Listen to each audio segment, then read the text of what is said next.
శ్రోతలకు నా హృదయపూర్వక నమస్కారములు. మన శ్రోతలలో ఒక సోదరి ప్రశ్నను పంపడం జరిగింది. ఆ ప్రశ్న, మీ శీర్షికలన్నీ ఎప్పటి నుంచో వింటున్నాను, కొంత మానసిక శాంతిని పొందుతున్నట్టుగా అనిపిస్తుంది, నాలో కొంత మార్పు కూడా వచ్చినది, కానీ మళ్ళీ ఆ స్థితిలో ఉండలేక జారిపోతున్నట్లుగా అనిపిస్తూ ఉన్నది, ఏమి చెయ్యాలి? అంటే వారు ప్రశ్నగా పంపలేదు, వారి ఉద్దేశం చెప్పుండొచ్చు, లేదా ప్రశ్న అడిగారు. సహజంగా అంటే ఇది ఎందుకు మాట్లాడుతున్నాను అంటే, మన శరీర నిర్మాణము, మనం చిన్నతనం నుంచి పెరుగుతున్న విధానము ఒకసారి మనం గమనించుకుంటే, ఏదైనా సరే మనం అలవాటు చేసుకుంటున్నాం. చిన్నతనం నుంచి కూడా మీరు ఒక పసిబిడ్డగా మనిషిని గమనించండి. మనం అందరం పసిబిడ్డగా వచ్చిన వాళ్ళమేగా. పుట్టినటువంటి పసిబిడ్డకి అసలు ఏ లక్షణాలు ఉన్నాయి? ఏ లక్షణాలు లేవు. ఏదో మాతృగర్భంలోంచి బయటకు వచ్చినాక తల్లి పాలిస్తే అలా బతకటం మొదలుపెట్టారు. అప్పుడు ఏమి లేదు, తనను తాను రక్షించుకునే సమర్థత లేదు, ఇష్టాలు లేవు, అయిష్టాలు లేవు, ఎటువంటి జ్ఞానము లేదు, ఏ ఎరుక లేదు. అంతా తల్లిదండ్రుల సంరక్షణలో పెరుగుతూ, శరీరం పెరుగుతూ, శరీరంతో పాటు ఇంద్రియాలు పెరుగుతూ, గ్రహణ శక్తి పెరుగుతూ, అన్ని పెరుగుతూ వచ్చినాయి. ఈ పెరుగుతూ వచ్చిన వాటిల్లో అన్నీ మనం నేర్చుకున్నాయే. ఎవరి దగ్గర నేర్చుకున్నాం? మనం ఎక్కడ పుట్టామో అక్కడ తల్లిదండ్రులు మనకి ఏ విధమైనటువంటి విధానంలో పెంచారంటే, ఏ ఆహారం పెట్టారో ఆహారం అలవాటు చేసుకున్నాం, ఏ బట్టలు కట్టారో ఆ బట్టలు అలవాటు చేసుకున్నాం, ఏ మాటలు మాట్లాడారో ఆ మాటలు, ఆ మాట తీరు, ఆ గుణాలు, ఆ పద్ధతులు, ఆ లక్షణాలు మొత్తం మనం అలాగే నేర్చుకున్నాం.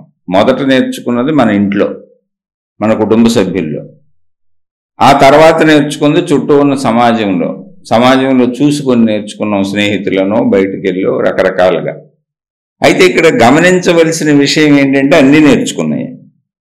అది నేను చెప్పదలిసిన అంశం ఇక్కడ ఏంటంటే, మనం అన్నీ నేర్చుకున్నవే. ఇది మీరు కొంచెం బలంగా మనసులో పెట్టుకోవాలి. అసలు నేర్చుకోవటం అనే ప్రాసెస్ ఎలా జరుగుతుంది అంటే, చిన్నతనం నుంచి మన శరీరంతో మనం ఏం చేస్తున్నాం? శరీరంలో మనకి 5 రకాల పనిముట్లు ఉన్నాయి. వాటిని పంచేంద్రియములు అంటారు. రోజు చెప్పుకుంటున్నాం. ఇంచుమించు మనం చెప్పుకునే అన్ని శీర్షికల్లో మన శరీరం, మన పనితీరే ఉంటుంది.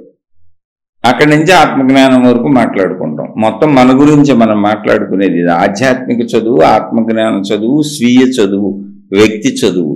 ఆధ్యాత్మికత అంటే వ్యక్తిగతము, వ్యక్తి అంతరంగానికి, వ్యక్తి శరీరానికి, వ్యక్తి మనసుకి, వ్యక్తి బుద్ధికి, అంటే వ్యక్తికి సంబంధించింది, ఒక వ్యక్తికి. ఇది సామూహికమైనటువంటిది కాదు. ఎవరికాళ్ళు వ్యక్తులు వాళ్ళకు వాళ్ళు వాళ్ళ లోపలకు ప్రవేశించి వాళ్ళని వాళ్ళు గమనించుకొని తెలుసుకోవాల్సిందే. మన శరీర పనితీరు నుంచి అన్ని గమనించుకోవాల్సిందే. ఇప్పుడు మన శరీర పనితీరులో చిన్నతనం నుంచి కూడా మనం ఇది అవసరమా కాదా అని కానీ, ఇది నిజమా అబద్ధమా అని కానీ విచక్షణతో ఆలోచించి చేసుకున్న అలవాట్లు కాదు ఇవి. మన చుట్టూ ఉన్నటువంటి మన తల్లిదండ్రులు, మొట్టమొదట మన కుటుంబ సభ్యులు, తర్వాత మన చుట్టూ ఉన్న సమాజంలో మనం చూస్తున్న వాళ్ళు, మనం గ్రహిస్తానికి అనువుగా దగ్గర ఉన్న విషయాలు. స్నేహితులు కావచ్చు, స్కూల్లోకి విద్యార్థులు కావచ్చు, ఎక్కడైనా అసలు బయట మన చుట్టూ ఉన్న బంధుమిత్రులు కావచ్చు, మన చుట్టుపక్కల ఇళ్లవాళ్ళు కావచ్చు, బయట దొరుకుతున్నటువంటి అనేక వస్తువులు, విషయాలు కావచ్చు, హోటళ్ళు కావచ్చు, షాపులు కావచ్చు, ఏదైనా కావచ్చు, చుట్టూ ఉన్న సమాజం మొత్తం అన్ని రకాలుగా. ఇలా మనం ఏం చేసాం? అలా గ్రహించటానికి వీలుగా మన శరీరంలో 5 రకాల పనిముట్లు ఉన్నాయి. ఆ 5 రకాలు పంచేంద్రియాలు అన్నాం. పంచ అంటే 5, ఇంద్రియములు అంటే పనిముట్లు. అంటే మన శరీరం గ్రహించే తీరు ఇంతే, అంటే మనం గ్రహించే తీరు ఇంతే. ఆ గ్రహించినటువంటి విషయాలు మనసులో గుణాలుగా ఉండిపోయినాయి. అది అసలు విషయం. ఇక్కడ మనం ఏం గ్రహించామో అవన్నీ మన మనసులో గుణాలుగా ఉండిపోయినాయి, స్వభావాలుగా ఉండిపోయినాయి, అలవాట్లుగా ఉండిపోయినాయి, ఇష్టాలుగా ఉండిపోయినాయి, అయిష్టాలుగా ఉండిపోయినాయి. అదే మన స్వభావం. ఇప్పుడు మనం ఒక విషయానికి ఎలా స్పందిస్తాము అనుకోండి. అసలు మనకు చిన్నప్పుడు స్పందన ఉందా? అమ్మ పక్కన పడుకొని ఉన్నప్పుడు ఒక విషయానికి ఎలా స్పందిస్తాము? కోపం వస్తుందా, ఈర్ష్య వస్తుందా, అసూయ వస్తుందా, టక్కుమని స్పీడ్గా స్పందిస్తామా, స్లోగా స్పందిస్తాం? ఇదంతా మనకు చిన్నప్పుడు ఉందా? చూసుకోండి ఒకసారి. లేదు. చిన్నప్పుడు నువ్వు ఒక తెల్ల కాగితము, ఒక చక్కటి స్వచ్ఛమైనటువంటి తెల్ల కాగితం. మరి ఎలా వచ్చినాయండి నాకు? ఇంత స్పీడ్గా స్పందిస్తాను, ఇంత స్పీడ్గా అంటాను, ఇలా అరుస్తాను, ఇలా ఏడుస్తాను, ఇలా దుఃఖపడతాను, ఇలా బాధపడతాను, ఇలా కోపపడతాను, ఇలా ఆనందపడతాను, ఇలా సుఖపడతాను, ఇలా కోరుకుంటాను, ఇలా తప్పులు చేస్తాను, ఇలా రైట్లు చేస్తాను, ఇవన్నీ నాకు ఎలా వచ్చినాయండి అనే ప్రశ్న మనకు మనం వేసుకొని పరిశీలించుకోవాలి. అలా ప్రశ్న మనకు మనమే వేసుకొని పరిశీలించుకోవడం మొదలు పెడితే ఎలా వచ్చినాయి అంటే ఏమీ లేదు. మన తల్లి మన తండ్రి సేమ్ మనం స్పందించినట్టుగా మనకు ముందు స్పందించిన వాళ్ళు ఉంటారు చూడండి. మన తల్లి మన తండ్రి మన అన్నో మన అక్కో మన చెల్లో ఆ స్వభావాలను పుణికిపుచ్చుకున్నాం. ఒకటి. రెండు, బేసిక్గా మనలో జీన్స్ అంటే విత్తనము. మొక్కలకైతే విత్తనము, మనలో అయితే జీన్స్, డిఎన్ఏ తల్లిదండ్రులది ఉంటుంది. అంటే ఆ డిఎన్ఏలో ఆ జీన్స్లో తల్లిదండ్రుల యొక్క గుణాలు మొత్తం విత్తనం, చెట్టు విత్తనంలో చెట్టు ఉన్నట్టుగా వాళ్ళ గుణాలన్నీ ఉంటాయి. అవి కొంత పనిచేస్తా ప్రోద్బలం చేస్తూ ఉంటాయి, కొంత వేళను చూసి మనం నేర్చుకుని ఉంటాయి. ఇవన్నీ కలిపి మన స్పందనలుగా మారినాయి. అయితే ఇది అంత దారుణంగా జీన్స్ మననేమి ప్రభావితం చేసేసి డిఎన్ఏ అంత ఇదిగా ప్రభావితం చేసేసే దానికంటే కూడా ఎక్కువగా మనం చుట్టూ చూసి నేర్చుకున్నవే ఉంటాయి. ఒకవేళ మన జీన్స్ మన డిఎన్ఏనే మనం ప్రభావితం చేసి చెట్టు విత్తనం లాగా, విత్తనం ఏది బాధితే అదే చెట్టు వస్తుంది, ఏ చెట్టు అయితే ఆ కాయలే ఆ పువ్వులే వస్తాయి అని చెట్టు లాంటి విధానమే అయితే ఇప్పుడు మనం ఆధ్యాత్మికత చెప్పుకున్నా కూడా మారం. మనం ఇప్పుడు విన్నా కూడా మనకు శాంతి రాదు, మనశ్శాంతి రాదు, మనం మారం, మనలో దుర్గుణాలు పోవు. కాదు, మనం వింటున్నాము, ఆధ్యాత్మికత వింటున్నాం, దానివల్ల కొంత మానసిక శాంతిని పొందుతున్నాం, కొంత మంచి మార్పులకు లోనవుతున్నాం, మంచి గుణాలు తెచ్చుకుంటున్నాం, సద్బుద్ధిలోకి వెళ్తున్నాం, అయినా జారిపోతున్నాం అప్పుడప్పుడు అన్నారు సోదరి. ఇది అందరూ ఆధ్యాత్మికత అసలు మంచి కోసమే. మనుషులందరూ మారుతారు, మారగలరు. మారే స్వభావం మనుషులకు ఉంది. అంటే మనిషి ఎప్పుడు చూసి నేర్చుకుంటాడు, ఎక్కువగా చూసి నేర్చుకుంటాడు, తెలుసుకుంటాడు. అది జీన్స్ ప్రభావం, డిఎన్ఏ ప్రభావం కూడా కొంత ఉంటుంది, కానీ చాలా తక్కువగా ఉంటుంది. మనం గమనించి నేర్చుకునేది ఎక్కువగా ఉంటుంది. అదే మనసు. ఇలా మనం పంచేంద్రియముల ద్వారా గ్రహించినటువంటివన్నీ లోపలికి వెళ్ళినాయండి మనసు. ఆ మనసులోనే ఆలోచనలున్నాయి, జ్ఞాపకాలున్నాయి, ఇష్టాలున్నాయి, అయిష్టాలున్నాయి, గుణాలున్నాయి, స్వభావం ఉంది, సమస్తము దుఃఖాలు, సుఖాలు, ఏడుపులు, నవ్వులు అన్నీ కలిపితే మనసు అండి. అందుకని మన గుణం అలా తయారైపోయింది, మన అలవాటు అలా తయారైపోయింది, మన మాట తీరు అలా ఉంటుంది, మన నడక తీరు అలా ఉంటుంది, మన నడక తీరు అలా ఉంటుంది, మన ఆలోచన తీరు అలా ఉంటుంది. కానీ జాగ్రత్తగానండి, మిమ్మల్ని మీరు గమనించుకోవటంగానే నేర్చుకుంటే మీరు ఇవన్నీ మార్చుకోవచ్చు.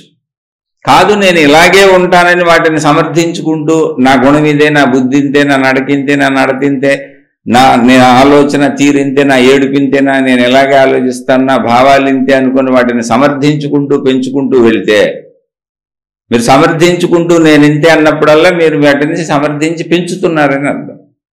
అందుకని నేను మారలేకపోతున్నాను, అసలు నాకు కుదరదు, మారటం కుదరదు అనుకుంటారు చాలామంది. నేను ఇంతే అని ఫిక్స్ అయిపోతుంటారు. నువ్వంతే కాదు, నువ్వు ఫస్ట్ నువ్వు ఒక స్వచ్ఛమైన తెల్ల కాగితానివి. ఈ విషయం నీకు తెలియాలంటే అప్పుడే పుట్టినటువంటి ఒక బిడ్డ తల్లి పక్కలో ఉన్నటువంటి బిడ్డను గమనించండి. లేదు 4-5 రోజులు గడిచి చక్కగా పోయిన 10-15 రోజులు గడిచి, ఒక 1 నెల రోజులు గడిచి కేరింతలు కొడుతూ ఆడుకుంటూ తల్లి పక్కనే ఉన్నటువంటి నవ్వుతున్న చిరునవ్వులు, బోసి నవ్వులు నవ్వుతున్న పాపను గమనించండి. మనందరం ఆ దశ నుంచి వచ్చిన వాళ్ళమే. ఆ పాపకి ఏం ప్లానింగ్ ఉంది? అసలు బతకటానికి తనకు తాను కూడా ఏమి చేసుకోలేదు, ప్లానింగే లేదు అక్కడ. ఒకవేళ నిజంగా ప్లానింగ్ ఉండి తనే బతకడానికి ఏమీ చేసుకోలేకపోతే భయంతో అల్లాడిపోయేది. ఏమీ లేదు కనుక స్వచ్ఛంగా హాయిగా కేరింతలు కొడుతుంది. నేనన్న భావనే లేదు. ఒక స్వచ్ఛమైన తెల్ల కాగితం, ఆ కాగితం మీద ప్రాపంచిక విషయాలన్నీ మనకి ఇష్టం వచ్చినట్టు మనం రాసుకున్నాం, బొమ్మలు వేసుకున్నాం, బోర్డు రాసుకున్నాం. మనం రాసిందంతా మన జీవితం అనే పుస్తకం అయిందంటే అది నేననే పుస్తకం అయింది. ఆ పుస్తకంలో నా గుణాలు, నా స్వభావాలు, నా కోపతాపాలు అన్నీ ఉన్నాయి. తప్పేం లేదండి, అన్నీ ఉండనే రాసేసుకున్నాం. ఏముంది ఇప్పుడు? ఇప్పుడు ఆధ్యాత్మికత చెబుతుంది నువ్వు రాసుకున్నవన్నీ చెరుపుకొని నిన్ను మార్చుకోవచ్చు అని. అది ఎప్పుడు జరుగుతుంది? అసలు నన్ను నేను గమనించుకోవాలని నాకు ఎవరైనా చెప్పాలి. నేనేం చేస్తున్నాను? ప్రపంచాన్ని గమనిస్తున్నాను. నేను ప్రపంచాన్ని గమనించి చిన్నతనం నుంచి ఏం చేశాను? మా అమ్మ నాన్నని గమనించాను, వాళ్ళ అలవాట్లు చేసేసుకున్నాను. మా చుట్టుపక్కల ఉన్న వాళ్ళని గమనించాను, వాళ్ళ అలవాట్లు చేసుకున్నాను. నా కుటుంబ సభ్యులు అందరూ, ఇంకా మిగిలిన వాళ్ళని అన్నదమ్ములు, అక్క చెల్లి, బంధువులు అందరినీ గమనించాను, వాళ్ళ అలవాట్లు చేసుకున్నాను. బయటకు వెళ్ళాను, రోడ్ల మీద చూశాను, షాపులు బజార్లు అన్నీ తిరిగాను, అలవాట్లు చేసుకున్నాను. స్కూల్కి వెళ్ళాను, వాళ్ళతో తిరిగాను, అలవాట్లు చేసుకున్నాను. ఇలా అన్నీ కొన్ని ఇష్టాలుగా కొన్ని అయిష్టాలుగా రకరకాల మాటలు, మాట తీరులు, పద్ధతులు, యాసలు, ఇసుగులు, కోపాలు, చికాకులు అన్నీ నేర్చుకున్నవే. అసలు అన్నీ నేర్చుకున్నవే. దొంగతనాలు, మంచి పనులు అన్నీ, మంచులు చెడులు అన్నీ నేర్చుకున్నవే. గుణాలు, స్వభావాలు అన్నీ నేర్చుకున్నవే. ఎందుకో తెలుసా? నువ్వు పసిబిడ్డగా ఉన్నప్పుడు ఖాళీ వైట్ పేపర్, ఏమీ లేదు, స్వచ్ఛమైన నిర్మలమైన నవ్వే ఉంది, ఇంకేమీ లేదు. నీలో ఏ ప్రణాళిక లేదు, అసలు ఇంకా ప్రణాళికలు పుట్టలేదు. దానికి అనువైనటువంటి ఇంద్రియ సంపద పెరగలేదు, జ్ఞాన సంపద పెరగలేదు. ఇవి పెరుగుతూ నువ్వు సమాజాన్ని చూస్తూ గుర్తుపడుతూ గ్రహణ శక్తి పెరుగుతూ, ఇంద్రియాలు పెరుగుతూ, జ్ఞానశక్తి పెరుగుతూ అన్నీ పెరుగుతుంటే నువ్వు నేర్చుకున్నావు అంతే. ఓకే, తప్పే ఉంది, ఏదుంటే అది నేర్చుకున్నాం, తప్పేం లేదు, నేర్చేసుకున్నాం. ఇప్పుడు అందులో కొన్ని మంచి కాదని తెలిసింది, ఏముంది ఇప్పుడు మార్చుకుందాం. ఇప్పుడు మార్చుకుందామండి, ఏముంది? మన పనికిరాని వస్తువులు తీసి అవతల పారేద్దాం, పనికొచ్చే వస్తువులు వాడుకుంటాం, ఏముంది అందులో? ఇప్పుడు మనం అనేక కూరగాయలు తెచ్చుకున్నామండి బజార్ వెళ్ళి, లేదా అనేక కిరాణా సరుకులు తెచ్చుకున్నాం, ఇంట్లో పెట్టుకున్నాం. ఇప్పుడు అందులో కొన్నిటికి పురుగులు పెట్టినాయి. కిరాణా సరుకులకి ఏం చేస్తాం? బాగు చేసుకుంటాంగా, ఏదో ఒకటి చేస్తాం, బాగు చేస్తాం, ఎండలో పెడతాం, మరీ పనికి రాకపోతే పారేస్తాం. అలాగే కూరగాయలు కొన్ని కుళ్ళిపోయినాయి అండి, ఏం చేస్తాం? కుళ్ళిపోయినాయి అని అలా ఉంచుకుంటామా? పారేస్తాం. అలాగే కొన్ని రకాల పళ్ళు కొనుక్కున్నాం, బాగున్నాయి తింటాం, పాడైపోయినాయి, లోపల పురుగులు ఉన్నాయి, పారేస్తాం. పనికిరానిది పారేస్తున్నాం కదండి. పనికిరానివి ఎలా బయట వస్తువులు, పదార్థాలు పారేస్తున్నామో అలా విషయాలు కూడా పారేయచ్చు. కానీ మనం ఏమనుకుంటున్నామంటే అసలు మనల్ని మనం గమనించుకోవటం అనే ప్రాసెస్ మనకు ఎవరు చెప్పలా, నేర్పలా. నువ్వు ఎలా ఉంటే అలా. ఇప్పుడు నీకు దొంగ అలవాట్లు అనుకో, నేను దొంగను అనుకుంటే వెళ్ళిపోతున్నావు అంతే. నీకు కోపం ఉంది అనుకో, అబ్బో నాకు కోపం ఎక్కువ, నేను కోపిష్టోడిని అనుకుంటే వెళ్ళిపోతున్నావు, అది నాకు సరైందే. నీ గుణం ఏదైతే అది స్త్రీ పురుషులు ఎవరైనా ఇప్పుడు మీకున్న గుణాలేవో వాటిని సమర్థించుకుంటూ బలపరుచుకుంటూ అవి కరెక్ట్ అనుకుంటూ జీవించుకుంటూ వెళ్ళిపోతున్నారు. వాటికి ఇబ్బంది వచ్చినప్పుడు ఏడుస్తున్నారు, వాటికి అనుకూలత వచ్చినప్పుడు సుఖపడుతున్నాం అనుకుంటున్నారు తప్ప నన్ను నేను గమనించుకోవాలి అనే విషయాన్ని మనకు నేర్పబట్టలేదు, ఎవరు చెప్పటం లేదు. పాయింట్ అది. నిన్ను నువ్వు కూడా గమనించుకోగలవు. ఎలా అంటే నువ్వు ఇంకో మనిషిని ఎలా గమనిస్తున్నావో, ప్రకృతిలో ఇంకో విషయాన్ని ఎలా గమనిస్తున్నావో, ప్రకృతిలో అనేకమైనటువంటి విషయాలను ఎలా రెండవవిగా గ్రహిస్తున్నావో అలా నిన్ను నువ్వు రెండవ వ్యక్తిగా చూడొచ్చు. అలాంటి ఫెసిలిటీ ఒక్క మనిషికే జ్ఞానంలో ఉంది. నీ జ్ఞానంతో నిన్ను నువ్వు గమనించుకోవచ్చు. నేను ఎలా మాట్లాడుతున్నాను, నేను ఎలా పనిచేస్తున్నాను, నేను ఎలా ఆలోచిస్తున్నాను, నా గుణాలు ఏంటి, నా బుద్ధులు ఏంటి, నా స్వభావం ఏంటి, ఇదంతా నాకు ఎలా వచ్చింది ఒకసారి పరిశీలించుకో. అసలు నాకు ఇలాంటి బుద్ధులు ఎలా వచ్చినాయని ప్రశాంతంగా పరిశీలించుకో. ముందు ఎన్ని రోజులు పెట్టినా పర్లేదు, ఎన్ని నెలలు పెట్టినా పర్లేదు, అలా పరిశీలించుకో. అవి గమనించి చూడు. మీ అమ్మ దగ్గర, మీ నాన్న దగ్గర, మీ స్నేహితుల దగ్గర, మీ తమ్ముడి దగ్గర, మీ అన్న దగ్గర, మొత్తానికి నీకున్న గుణాలన్నీ ఎక్కడెక్కడి నుంచి వచ్చినాయో, ఎవరి ద్వారా వచ్చినాయో నీకే తెలుసు. నువ్వు వాటిని కావాలని పెంచుకున్నావు అంతే. లేదా నీ కోరికల్లోంచి అలవాటు చేసుకున్నావు దుర్గుణాలు. కొన్ని కోరికలు దుర్గుణాలకు గురి చేసి ఉండొచ్చు. ఇవన్నీ గ్రహించుకుంటే వెళ్ళి ముందు అసలు. అందుకే చెప్తా నేను ఎప్పుడు ప్రశాంతంగా కూర్చోండి, మిమ్మల్ని మీరు గమనించుకోండి. ఆధ్యాత్మికత వ్యక్తిగతం అని ఎందుకు చెబుతున్నానంటే మిమ్మల్ని మీరు చూసుకుంటే ఎలా ఇంకొక మనిషిని చూసినట్టు, ఇంకొక వస్తువుని చూసినట్టు, ఒక చెట్టును చూసినట్టు, మనకి ఇతరగా బయటగా ఉన్నటువంటి దేనినైనా రెండవ దానిగా ఎలా చూస్తామో అలా చూసినట్టుగా మిమ్మల్ని మీరు చూసుకోండి. కళ్ళు మూసుకు కూర్చోండి, మిమ్మల్ని మీరు చూడండి, మీ ఆలోచనలు చూడండి, మీ ప్రవర్తన చూడండి, మీరు అప్పుడు దాకా మాట్లాడేసిన మాటలు చూడండి, గడిపిన జీవితాన్ని చూడండి, ఎలా గడుపుతున్నారు, ఎలా మాట్లాడుతున్నారు, ఎలా నడుస్తున్నారు, మీ జీవితంలో ఉన్నటువంటి మీ ప్రవర్తనలో ఉన్నటువంటి మీ నడత ఆలోచనలో మనసులో ఉన్నటువంటి చెడుని పట్టుకోండి, గమనించండి. జస్ట్ మీలో ఉన్న చెడుని మీరు గుర్తించండి. ఏం ప్రమాదం ఏం లేదు, చెడు అందరిలో ఉంటుంది.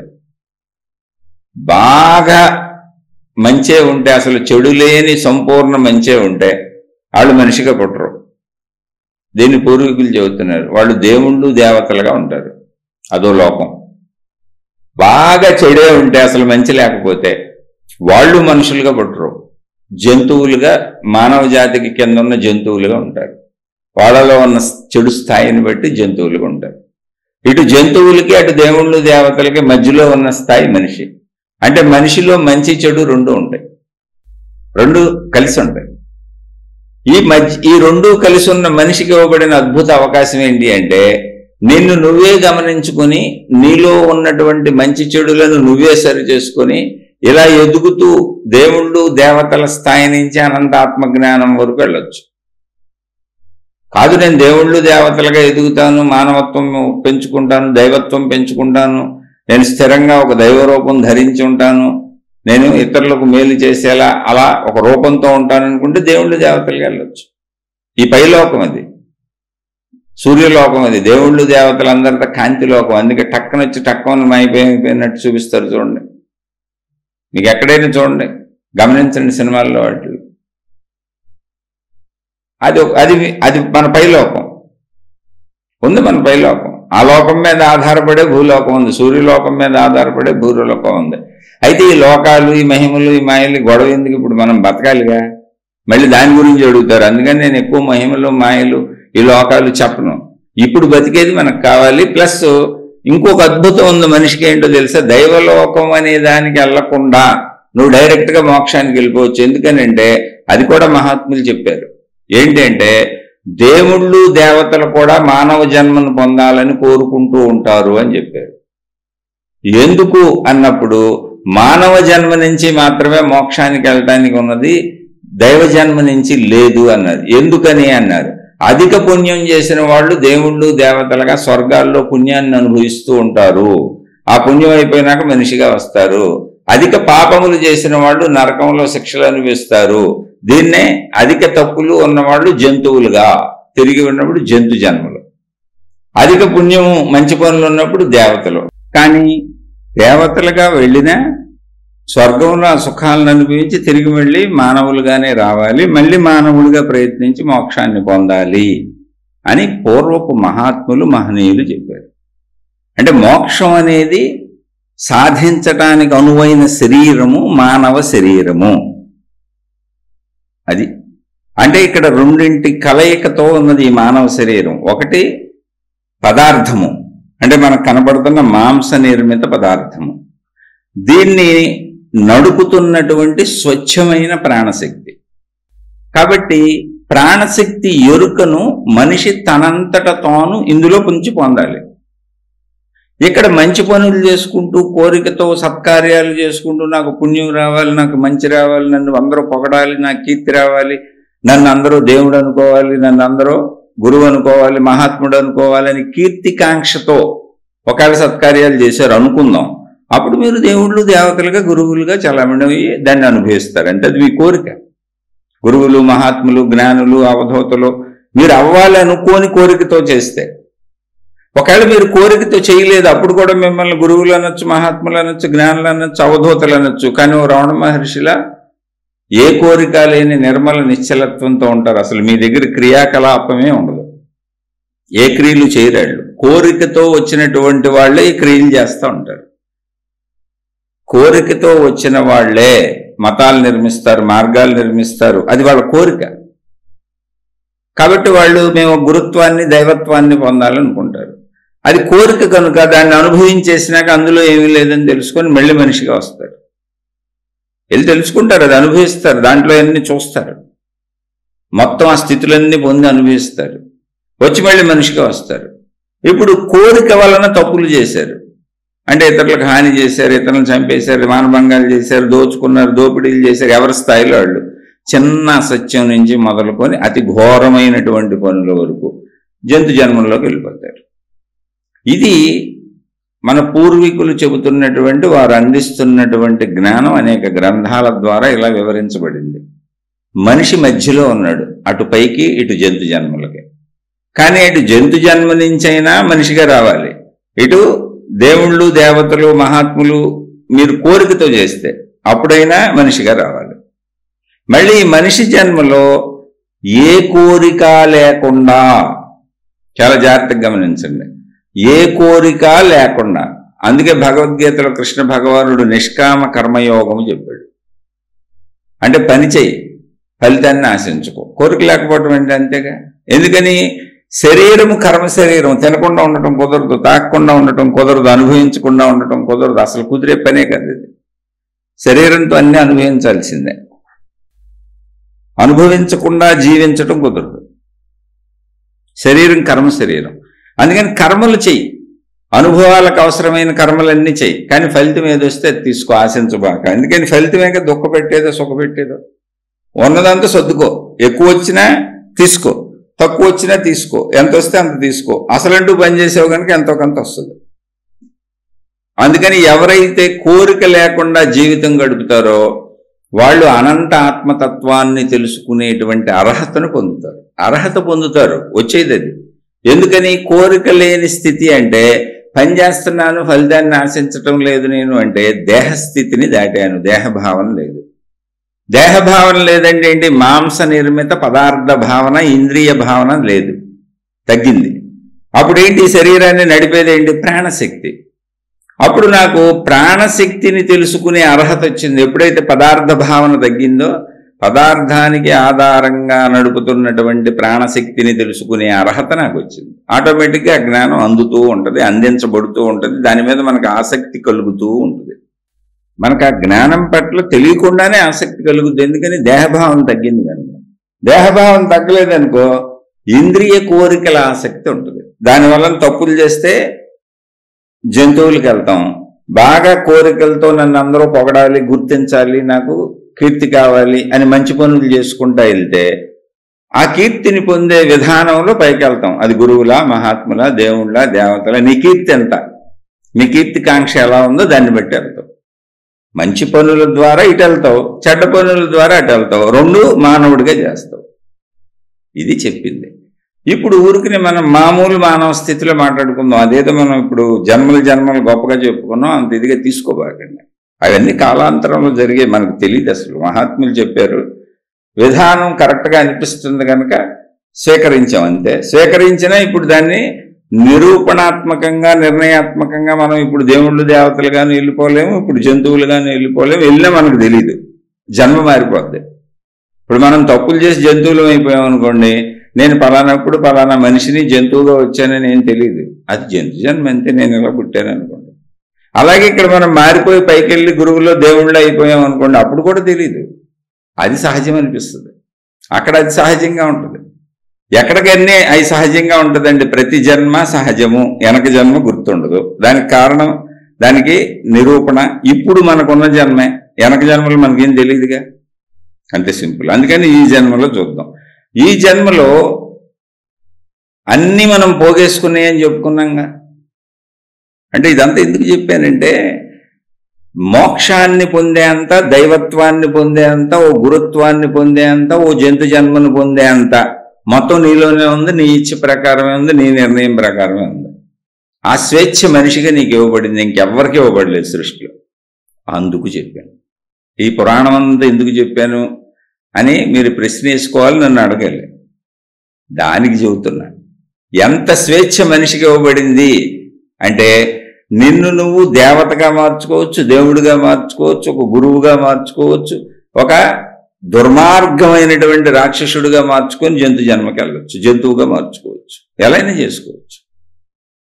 ఈ అవకాశం నీ దగ్గరే ఉంది. మొత్తం నీ గుణాలను నువ్వే పెంపొందించుకోవచ్చు. ఈ స్వేచ్ఛ ఒక్క మనిషికే ఉంది, మిగిలిన ఏ జీవరాశికి ఈ భూమి మీద లేదు. అందుకని మనిషికి ఇవ్వబడినటువంటి స్వేచ్ఛని మనిషి సరిగ్గా వాడుకోవాలి కనుక మనిషికి జ్ఞానం చెప్పబడుతుంది. ఎక్కడా ఈ సృష్టిలో దేనికి జ్ఞానం చెప్పబడదు చూడండి. దేనికవి అలా బతుకుతున్నాయి, ఫిక్స్డ్ అంతే. చెట్లు ఫిక్స్డ్, వాడి జీవితం అంతే. జంతువులన్నీ చూడండి ఫిక్స్డ్ జీవితంలో ఉంటాయి. ఒక్క మనిషికి మాత్రమే చెప్పటం, ఆలోచించటం, బోధలు, మనిషి మళ్ళీ వాటి నుంచి అర్థం చేసుకోవటం, మంచోడవటం, చెడ్డోడవటం, ఇవన్నీ మనుషులకే ఉన్నాయి. ఎందుకంటే మనిషికి ఉన్న స్వేచ్ఛ. స్వేచ్ఛలోంచి మోక్షానికి వెళ్ళొచ్చు, స్వేచ్ఛలోంచి స్వర్గానికి వెళ్ళొచ్చు, దేవుళ్ళు దేవతల కింద, స్వేచ్ఛలోంచి నరకానికి వెళ్ళొచ్చు, అంటే జంతువుల కింద. అంటే ఇదంతా ఎందుకు చెబుతున్నానంటే స్వేచ్ఛ నీకే ఉంది. ఇప్పుడు నువ్వు మార్చుకోవచ్చు, నిన్నెవరూ బలవంత పెట్టలేదు, నీకు సంపూర్ణ స్వేచ్ఛ ఉంది. ఆ సంపూర్ణ స్వేచ్ఛలో పసిబిడ్డగా అమ్మ పక్కన ఉన్న మనం తెల్లటి వైట్ పేపర్, అక్కడి నుంచి ఆ వైట్ పేపర్ మీద గ్రహణ శక్తితో అన్నీ రాసుకున్నాం, ఒక పుస్తకం తయారు చేసుకున్నాం. అదే మన మనసు, మన జీవితం, మన జీవన పుస్తకం, మన గుణాలు, మన స్వభావం. ఓకే, అయిపోయింది, ఇది అయిపోయింది. పోనీ చుట్టూ ఉన్నోళ్ళు ఎవరైతే అది నేర్చుకున్నాం. ఏమండి ఎందుకు నాకు ఈ దుర్గుణాలు వచ్చినాయి అని అడగబాకండి. ఆ దుర్గుణాలు ఎత్తుక్కుంటే మీ చుట్టూ ఉన్నోళ్ళు కనపడతాయి. మీ అమ్మలో, మీ నాన్నలో, మీ అన్నయ్యలో, మీ తమ్ముళ్ళు, మీ స్నేహితుల్లో, మీ పక్కింటోళ్ళు, మీ ఎదురింటోళ్ళు, అలా అందరి దగ్గర కనపడతాయి. ఎక్కడో ఒక చోట కనపడని దుర్గుణం మీరు నేర్చుకోలేరు. ఎక్కడో ఒక చోట కనపడని మంచి గుణం మీరు నేర్చుకోలేరు. మీరు ఏదైనా ఇక్కడ చూసి నేర్చుకోవాల్సిందే. మీరు ఆలోచించుకు చూడండి ఒకసారి. మీరు ఏది నేర్చుకున్నా ప్రపంచంలో చూసి నేర్చుకున్నారు, అది మంచి అయినా చెడు. కాబట్టి నాలో ఎంత చెడు ఉందేంటి, నాలో ఎంత మంచి ఉందేంటి అంటే ఈ రెండు మీరు ప్రపంచంలో చూసి నేర్చుకున్నారు. ఇప్పుడు మీకు మంచి కావాలా చెడు కావాలా అంటే మంచి కావాలంటే మంచినే చూడండి, అంతే, ఇంక చెడు చూడబాకండి. మరి నాలోకి చెడు వచ్చేసింది కదండి అంటే అందుకే చెప్పా, కూర్చొని పరిశీలించుకో. అసలు ఈ చెడు నీలోకి రావటానికి ముందు ఈ చెడు నువ్వు ఎక్కడో చూసి నేర్చుకున్నదే, ముందు అది నిర్ధారించుకో. అదేం అమాంతం వచ్చి నీ మీద పడిపోలా, నువ్వు ఎక్కడో చూసి కావాలని దాన్ని ఆహ్వానించి లోపలేసుకొని అది చేసి చెడుని అలవాటు చేసుకున్నావు. అది మనిషికి ఇవ్వబడిన స్వేచ్ఛ అని చెప్పే కదా. అలా ఇప్పుడు మంచిని అలవాటు చేసుకో. మరి లోపల చెడు ఏం చేయాలండి? చెడు నేను వద్దు అనుకుంటున్నానని ముందు నువ్వు ఒక సంకల్పం చేసుకో. ముందు నీలో ఉన్న చెడుని గుర్తుపెట్టుకో, గుర్తుంచుకో, దాన్ని చెడుగా భావించు. ఈ చెడు వద్దు, అలవాటు మార్చుకోవాలనుకో. ఏదైతే అది నిన్ను నువ్వు బాధ పెట్టుకోవడం కూడా చెడే. నువ్వు అనవసర బాధలకి, అనవసర భయాలకి, అనవసరమైనటువంటి ఆదుర్దాలకి లోనవటం, ఒత్తిడికి లోనవటం కూడా చెడే. అది నువ్వు నిర్ణయించుకుంటే మానేయచ్చు. కానీ అలవాటుగా అయిపోయింది, ఒక్క రోజులో జరగదు అది. అందుకని నిన్ను గమనించడం మొదలుపెట్టు, మంచిని వినటం మొదలుపెట్టు. ఇప్పుడు భయం అనుకో, నీకు ధైర్యాన్ని వినటం మొదలుపెట్టు. భయం నన్నేం చేయదు అనే ధైర్యాన్ని వినటం మొదలుపెట్టు. పెరిగితనం అనుకో, నీకు ధైర్యాన్ని వినటం మొదలుపెట్టు. కోపం అనుకో, నీకు శాంతాన్ని వినటం మొదలుపెట్టు. ఏ చెడు అనుకో, మంచిని వినటం మొదలుపెట్టు. ప్రతి దానికి ఆపోజిట్ని వినటం మొదలుపెట్టు. కొద్ది కొద్దిగా మొదలుపెట్టు. ఎందుకని బయట నుంచి లోపలేసుకునే అలవాటు అయిపోయిన గుణాలుగా అనేక వందల వేల సార్లు అలా ప్రవర్తించడం వలన ఇవి లోపల స్థిరపడి ఉన్నాయి తప్ప నిన్నేమీ చెయ్యవు. కానీ నువ్వు అవి నేనే అనుకొని వెళ్ళిపోతూ ఉండటం వలన, నిన్ను నువ్వు గమనించుకోకపోవటం వలన, అవి నేనే అనుకోవటం వలన దుఃఖానికి గురవుతున్నావు. అవి నువ్వు కాదు, అవి నీకు భిన్నమైనవి, వేరైనవి. నీ గుణం నువ్వు కాదు, నీ స్వభావం నువ్వు కాదు, అసలు నీ శరీరమే నువ్వు కాదు, నీ మనసే నువ్వు కాదు, నువ్వు అనంత ఆత్మశక్తివి. పోనీ కాసేపు అనంత ఆత్మశక్తి నాకు తెలియదని నువ్వు అనుకున్నా, నీ శరీరం నువ్వని నమ్ము, ఓకే, శరీరం నువ్వే. నీ మనసు నువ్వని నమ్మబాక. మనసు తయారు చేసుకున్నది నీ మనసు నువ్వు కాదు, నీ గుణాలు నువ్వు కాదు, నీ స్వభావం నువ్వు కాదు. ఇదంతా ప్రపంచం నుంచి చూసి మీ అమ్మదో, మీ నాన్నదో, మీ స్నేహితుడిదో, మీ పక్కింటోడిదో, మీ ఎదురింటోడిదో, చుట్టూ సమాజంలో కనపడినటువంటి వాళ్ళ గుణాలన్నీ లోపలేసుకున్నావు. వాళ్లతో తిరిగి వాళ్ళలా ప్రవర్తించి అది నీ సొంతం చేసుకొని అది నాదే అనుకొని తిరుగుతున్నావు తప్ప కాసేపు ప్రశాంతంగా కూర్చొని అసలు ఇటువంటి గుణాలు నా చుట్టూ ఉన్న వాళ్ళల్లో ఎవరి దగ్గర ఉన్నాయి, నేను ఎక్కడి నుంచి ఈ గుణాలు క్యాచ్ చేశాను అని గమనించి నీకు అన్నిటికీ ఆన్సర్ వస్తుంది. మా అమ్మ నుంచి కొన్ని, మా నాన్న నుంచి కొన్ని, మా పక్కింటోళ్ళ నుంచి కొన్ని, మా ఎదురింటోళ్ళ నుంచి కొన్ని, మా స్నేహితుల నుంచి కొన్ని, అలా అన్ని అలవాట్లు నువ్వు ఎక్కడి నుంచి చేసుకున్నావో, భయపడటం నుంచి, బాధపడటం నుంచి, దుఃఖపడటం నుంచి, ఇవన్నీ అలవాట్లు నీ చుట్టూ ఉన్న వాళ్ళని చూసి నేర్చుకున్నావు. అంతే, ఆ అలవాట్లు మీ వాళ్ళకు ఉన్నాయి, అవి నువ్వు నేర్చుకున్నావు. అలా స్పందించటం అన్నీ. ఇప్పుడు ఎవడో సిగరెట్ కాల్స్తాడు, ఆ సిగరెట్ వాడిని చూసి ఇటు సరదాగా కూర్చుంటాడు పక్కన ఫ్రెండ్. కొన్నాళ్ళకి ఇటుకి సిగరెట్ అలవాటు. ఎవరో టీ తాగుతారు, మనకు అలవాట్లేదు, సరదాగా తాగంటారు. కాఫీ తాగుతారు, సరదాగా తాగంటారు. వాళ్ళతో పాటు సరదాగా తాగాం, అలవాటు అయిపోయింది. అలాగే సరదాగా మాట్లాడాం, సరదాగా చూసాం, సరదాగా విన్నాం, సరదాగా చేసాం, అన్నీ అలవాటు అయిపోయింది. ఇప్పుడు కూడా వాటిని మార్చుకోవచ్చు. ముందు అది నేను కాదని నమ్ము. నా గుణాలు నేను కాదు, నా ప్రవర్తన నేను కాదు, నా స్వభావం నేను కాదు, ఇవన్నీ చేసుకున్న అలవాట్లు, నేను వీటిని వదిలించుకోగలను. ఇప్పుడు బట్టలు వేసుకున్నామండి, ఒంటి మీద బట్టలు వేసుకున్నాం, రోజు తిరుగుతున్నాం, బట్టలకు మురుగు పెట్టింది, మట్టి పెట్టింది, మన ఒంటి నుంచి వచ్చిన చెమట పట్టింది. నిజమే, బట్టలకు అతుక్కుపోయింది, పోదు. ఇప్పుడు మనం ఆ బట్టలు వేసుకుంటే చెమట గుంపు కొడతా ఉంటాయి, మురుగ్గా ఉంటాయి. నిజమే, అంటుకుపోయింది అది. కానీ అలాగే వదిలేస్తున్నావా, లేకపోతే బట్టలు పారేస్తున్నావా? ఉతుక్కుంటున్నాం. వాష్ చేస్తే ఉతికితే బట్టలన్నీ మళ్ళీ కొత్తగా తయారైపోతుంది, మురికంతా పోతుంది, చెమటంతా పోతుంది, మళ్ళీ కొత్త బట్టలు చక్కగా ఉతికేసి ఆరేసుకొని ఎండబెట్టుకొని ఓపుకున్న వాళ్ళు ఇస్త్రీ కూడా చేసుకుంటున్నారు, లేని వాళ్ళు మామూలుగా చక్కగా మళ్ళీ వేసుకుంటున్నారు. ఎప్పుడు ఉతికిన బట్టలు వేసుకుంటాం, పాత బట్టలు అంటే ఏంటి? మనం జీవిస్తున్నప్పుడు పట్టిన మురికి. ప్రపంచంలోకి వెళ్ళాం, దుమ్ము ధూళి పెట్టింది, మన ఒంటికి చెమట వచ్చింది, చెమట ఏమో లోపల నుంచి బట్టలు కంటుకుంది, దుమ్ము ధూళి బయట నుంచి బట్టలు కంటుకుంది. రెండింటినీ వాష్ చేసుకుంటున్నాం. రోజు బట్టలు వాష్ చేసుకుంటున్నావే, రోజు పాత్రలు నువ్వు తిన్న పాత్రలు కడుక్కొని మళ్ళీ వండుకుంటున్నావే, రోజు ఇల్లు ఉడుచుకుంటున్నావే, అన్ని రోజు శుభ్రం చేసుకుంటున్నావు కదా. మనసును కూడా శుభ్రం చేసుకో. ఏముంది అందులో? మనసును శుభ్రం చేసుకునే ప్రక్రియ ఆధ్యాత్మికత. అది మనిషికి నేర్పబడలేదు చిన్నప్పటి నుంచి. ఎందుకంటే మనసులోకి వెళ్ళిన ప్రతిదీ నాదైపోయి కూర్చుంది. మనసును శుభ్రం చేయాలని ఎవరు చెప్పలేదు. ఎప్పటికప్పుడు శుభ్రం చేసి ఇందులో పనికిరాని అన్ని తీసి బయట పారేసి పనికొచ్చే వాటిని మనసులో ఉంచుకోవాలని మనకు ఎవరు నేర్పలేదు. ఆ నేర్పేదే ఆధ్యాత్మికత. ఓన్లీ ఎప్పుడు నేర్చుకుందాం, ఏముంది అందులో? అసలు ముందు నువ్వు నిర్ణయించుకో నేను కాదని. మరి ఆ గుణం వచ్చేస్తుంది కదండి, ఆ బుద్ధి వచ్చేస్తుంది కదండి. ఇప్పుడు సోదరు అడిగింది అదే. కొంత మానసిక శాంతిని పొందుతున్నప్పటికీ నాలో మార్పు వచ్చినట్లే అనిపిస్తున్నది, కానీ మళ్ళీ జారిపోతున్నట్లుగా ఉన్నది. ఎవరికైనా ఇలాగే ఉంటుంది. హఠాత్తుగా టక్కన ఎనగానే మారటం కుదరదు. ఎందుకని? ఎన్నో సంవత్సరాల నుంచి మనం లోపల పోగేసుకున్న గుణాలు, స్వభావము అవన్నీ లోపల ఉన్నాయి. ఇప్పుడు వినగా దాన్ని ఉతుకుద్ది. ఇది జ్ఞానం ఏం చేస్తుందంటే లోపల ఉన్నటువంటి మనసుకు పట్టిన మలినాలను జ్ఞానం అనేటువంటి సబ్బు ఉతుకుద్ది. ఇప్పుడు జ్ఞానంతో ఉతుకుతున్నాం, సబ్బు పట్టిస్తున్నాం, క్లీన్ చేస్తున్నాం మనసుని.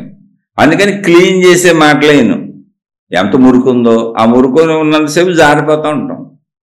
మళ్ళీ కొంచెం శాంతి వస్తుంది, మళ్ళీ మురికి అంటుకుంది ఉంటుంది. మురికి మొత్తం పోదగా సంవత్సరాల నుంచి అంటించుకున్నాగా. బట్టలు ఎలా ఉతుక్కుంటామో, శరీరాన్ని రోజు స్నానాలతో ఎలా శుభ్రం చేసుకుంటామో, రోజు ఎలా పళ్ళు తోముకొని చక్కగా పళ్ళని శుభ్రం చేసుకుంటామో, మొత్తం అలా మల విసర్జనతో మూత్ర విసర్జనతో శరీర శుభ్రత ఎలా చేసుకుంటామో అలా చక్కగా మనోశుభ్రతని చేసుకుందాం. మనోశుభ్రతే ఆధ్యాత్మికత.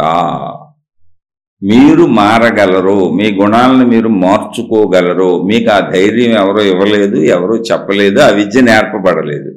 ప్రపంచంలో నేర్పబడిన విద్యలన్నీ ఏంటంటే అన్నీ దాచుకో, డబ్బు సంపాదించుకో, సుఖపడు, బాగా అనుభవించు, ఈ శరీరమే నువ్వు, ఇంద్రియాలే నువ్వు, నువ్వు వీలున్నంత సుఖపడు, అందరి మీద పెత్తనం చేస్తే, అందరికంటే ఎక్కువగా బతికితే, అందరికంటే హాయిగా బతికితే, అందరికంటే సుఖంగా బతికితే, ఈ అందరని పక్క వాళ్ళతో పోల్చుకుంటూ చూసి అందరిలాగా అన్ని చెడ్డ గుణాలు లోపలేసుకుంటున్నాం.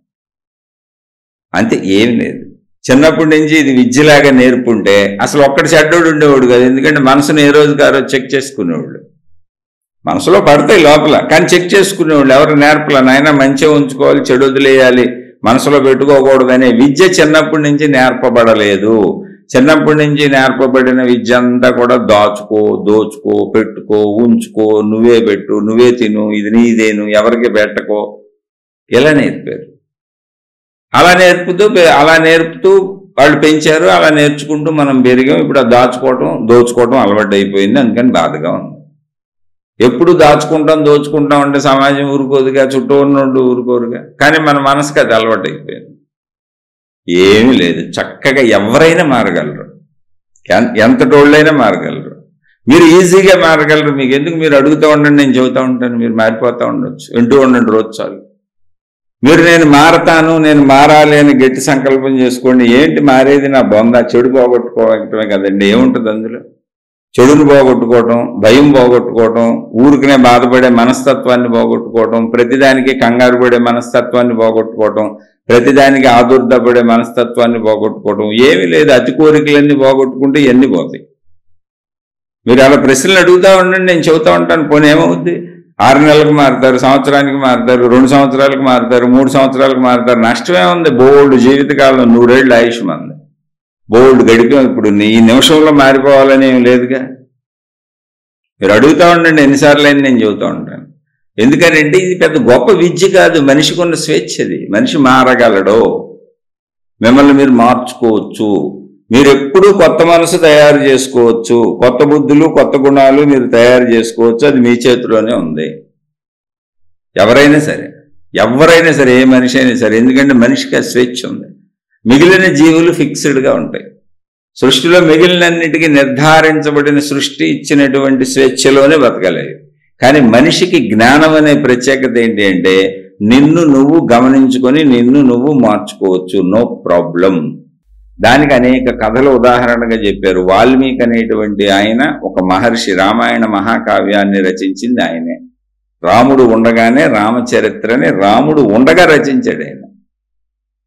రాముడు తర్వాత కాదు, రాముడు సీతమ్మ తల్లి వీళ్ళందరూ ఉండగానే రామాయణాన్ని రచించి ఆ రామాయణాన్ని రాముడు కుమారుల చేతే వినిపింపజేశాడు, లవకుశుల చేత ఆయన ప్రచారం చేయించాడు. దాన్ని రాముడు కూడా విన్నాడు తన కథని, రామకథని. అదే రామాయణం. ఆయన ఎవరు? పూర్వాశ్రమంలో రత్నాకరుడనే గజ దొంగ. మనుషుల్ని చంపి వాళ్ళ దగ్గరున్న దోచుకొని వెళ్ళిపోయాడు. అడవిల్లో ఉండి అడవిల దారిలో వెళ్తున్న మనుషుల్ని చంపేసేవాడు. అంతటి గజ దొంగ ఆయన. ఆ కథ ఎందుకు చెప్పారు మనకి? అటువంటి గజదొంగ మనుషుల్ని కొన్ని వందల వేల కుటుంబాలకు సంబంధించిన వాళ్ళని చంపేసి ఉంటాడు. ఆయన బతకడానికి రోజు చంపాలిగా, ఆయన వృత్తి అదే. గజదొంగ అంటే రోజు చేస్తాడుగా. ఎంతమందికి హాని చేశాడో. ఒక సందర్భంలో నారదుడు వెళ్తున్నాడు, నారద మహర్షిని కొడతానికి వచ్చాడు. మహర్షి అన్నాడు, నన్ను ఎందుకు కొడతాను, నా దగ్గరే ఉందని. లేదంటే నేను గజ దొంగని ఇలా చంపి లాక్కుపోవటం నాకు అలవాటు అన్నాడు. ఎందుకు లాక్కుపోతున్నావు అన్నాడు. నా కుటుంబం నేను బతకడం కోసం అన్నాడు. మరి నువ్వు చేస్తున్న పనికి పాపం వస్తుంది, నీ కుటుంబం కోసం ఈ పాపం చేస్తున్నావు కదా, నీ పాపంలో భాగం వాళ్ళంతా పంచుకుంటారేమో, వెళ్ళి మీ వాళ్ళని అడిగిరా అన్నాడు. నేను ఇక్కడే ఉంటాను అన్నాడు. నారదుడు అక్కడే ఉన్నాడు. ఈయన వెళ్ళాడు, కుటుంబ సభ్యులందరినీ అడిగాడు. ఏమంటే తల్లిదండ్రులు తిట్టారు, ఓరి దుర్మార్గుడు, ఆళ్ళని చంపి ఇళ్ళని చంపి తెచ్చి మాకు ఆ నెత్తురుకూడు పెడుతున్నావారా, మమ్మల్ని పోషించడం నీ ధర్మం, నువ్వే పొలాలు కొట్టుకొని ఇంకోటో చేసి పోషించాలి, కానీ నీ పాపం మేమెందుకు పంచుకుంటాం రా దుర్మార్గుడా ధూర్తుడా అని తిట్టారు. మేము పంచుకోని పాపం అని. భార్యా పిల్లల్ని అడిగాడు, మీకోసమే చేశానని. వాళ్ళు తిట్టారు, ఇదేంటి పాపం ఇస్తావా మాకు, పాపం మేమెందుకు తీసుకుంటాం, ఏమి నువ్వు ఆన్లైన్లో చంపకపోతే పని పాట చేసి బతకొచ్చు కదా, అలా సంపాదించవచ్చు కదా అని చెప్పారు. వాళ్ళు మేము పాపం పంచుకోము, నువ్వు చేసింది తప్పు అన్నారు.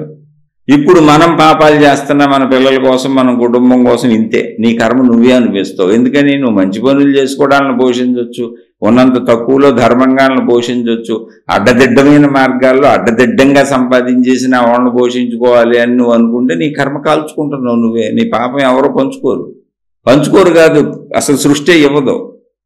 వాల్మీకిగా ఆయన మారటానికి, రత్నాకరుడు అనే ఆయనకి బుద్ధి కలగటానికి సృష్టి చేసిన ఏర్పాట్లో ఆ నారద మహర్షి తగిలాడు. ఆయన తెలివి గలవాడు, జ్ఞాని గనక, ఒక గురుస్థానంలో ఉన్నటువంటి అద్భుతమైనటువంటి మహర్షి గనక, దైవ సమాగమం కలిగిన వాడు గనుక, అనంత ఆత్మతత్వాన్ని ఎరిగినవాడు గనుక, ఎలా చెబితే ఇతనికి బుద్ధి కలుగుద్దో అతనికి బుద్ధి కలిగేలా, అతని మోహం నశించేలా అలా చెప్పాడు.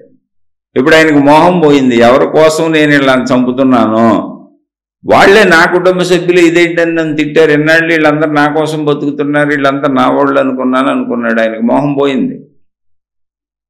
వెంటనే అప్పుడు ఏం చేయాలి నేనని అడిగాడు. ఏం చేస్తావు ఇప్పుడు అన్నాడు.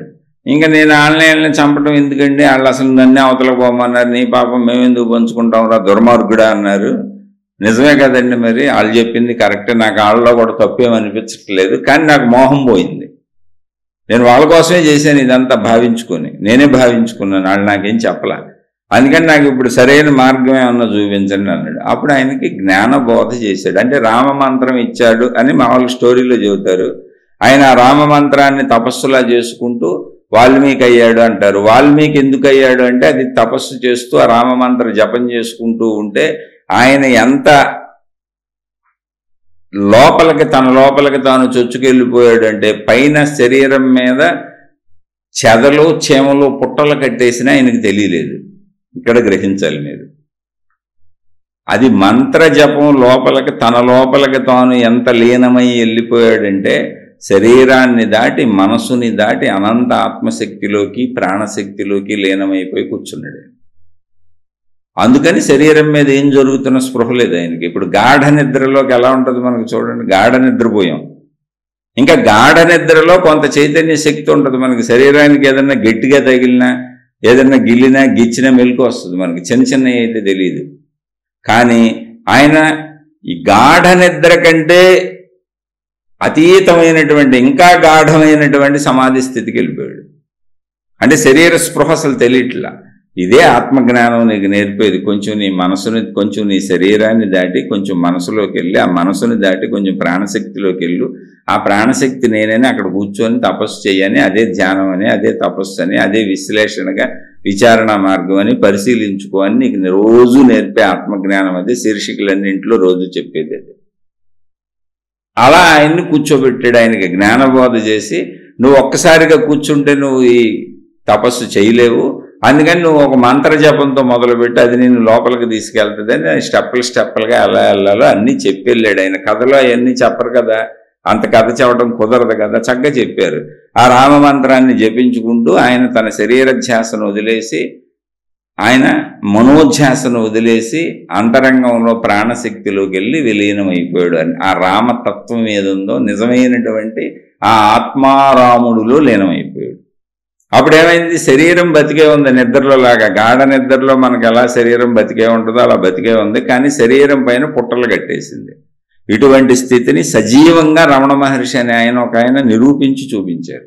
ఆయన ఇదే స్థితిని అనుభవించారు. అయితే ఆయనకు పుట్టల కట్టల పురుగులు కుట్టేసిని, ఆయన కూర్చున్న చోట కింద కాళ్ళజేరులు, తేళ్లు ఇలాంటివి చేరి ఆయన శరీరాన్ని కుట్టేసి రక్తాలు కారిపోతున్నా కూడా ఆయనకి తెలియదు. ఆయన మీద చీమలు పాకేస్తున్నాయి, అటు నుంచి ఇటు పురుగులు పాకేస్తున్నాయి, కానీ ఆయన సమాధి స్థితిలో హాయిగా ఉండిపోయారు. ఆయనకి ఏం తెలియదు. ఇంకా కొన్నాళ్ళుంటే ఆయన శరీరం శిథిలమైపోయి, రక్తం కారిపోయి, ఆ పురుగులు కుట్టేసినట్టుగా ఆయన శరీరం శిథిలమైపోయి మరణించేది కూడా.